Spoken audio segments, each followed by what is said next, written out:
Hi, I'm Rob Lachenauer. Um, After 12 years as managing partner of Banyan, I stepped down last week. At Banyan, we work with generational transition and succession all the time. There was always a question, the cobbler kids question, about whether we would do this well or not. It's true of many family business advisory firms that they don't do succession well, ironically. I think we've done it well. And you could ask the new managing partner named Ben Francois. But I want to talk about something I learned in the succession process. I'll call it psychological succession.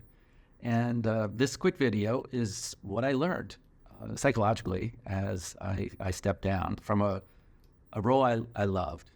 One of my best friends one day talked to me about something he called the impact curve across your career. In one's career, time always goes.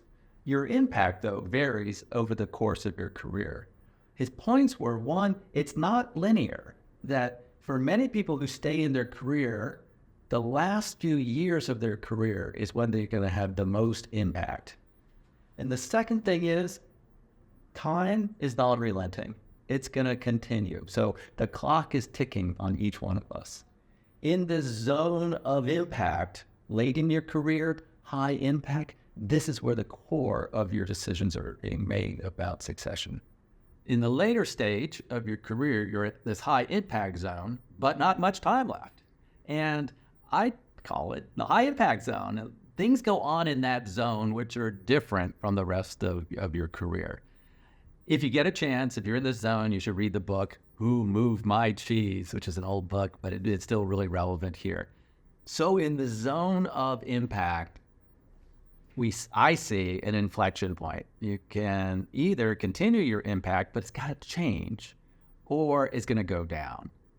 What's so difficult here for me, and I hope maybe for others, is to be successful in business, I think you deeply have to care about what you do. You have to care about your clients. You have to care about your people you're working with. You got to care about your strategy. And you've spent your career doing this. The news is you got to let go of all of that. It's not easy to let go of all that. I think that's where people get stuck because they say, I'm going to actually not let go. I'm going to control this more. They say, I'm going to set up a trust structure so the ownership has to do this, and the family has to do this, and the businesses have to do that. Or I'll set up a family constitution. We have this 87-year-old who set up a family constitution that is looking to say, here's how you're going to run the family for the next 2 generations. Bad news for both these trusts and these family constitutions. Families aren't going to want to do that. They're going to want the agency to do what they want to do, not what you want to do. So you have to let go. Letting go of what you care about. So if you're trying to control in this last stage, it's going to go down. Your impact is going to go down. So how do you make your impact go up? That's what I'm interested in. And I think it takes a very conscious retooling of what you care the most about, which is strange because it's hard when you're older.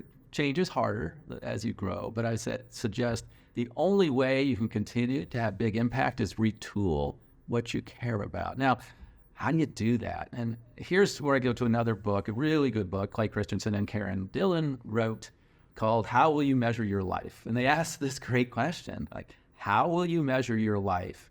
I edited it a little bit to say, how will you measure your life now when you're at this part, high impact, but not much time? And they asked this other question, and now that's an individual question everyone's going to have to answer individually. Like, how do you measure your life?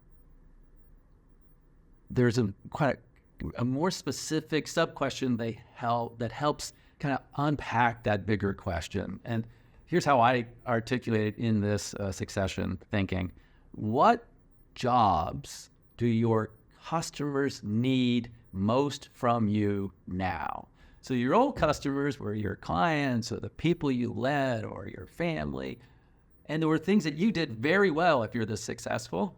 But what we're saying is in this dynamic of change, there's a whole new set of thinking that needs to be done about what jobs for your most important customers.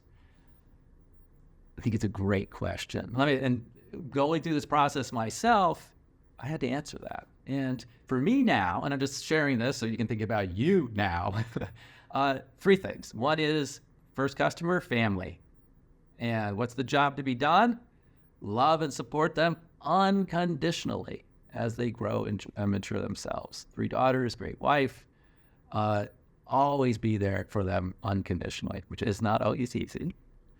2 for me, second most important, customer are my clients, or the clients of Banyan, and to continue directly and through IP to help them clarify the issues they face and share what we've learned, because we've been doing this for a long time, to help them. It's pretty, in some ways, pretty simple, but that's a high bar given the quality of the clients is so high. So helping these clients is number 2 for me. And then number 3, customer and job. I don't know yet. I'm still in the process of figuring out this generational transition and how psychologically I'm going to kind of get through it. Those are right for now because I can turn my attention to those things. But as my time at Banyan goes down, I'll need a third. So I'm on the search. If you have any ideas, let me know.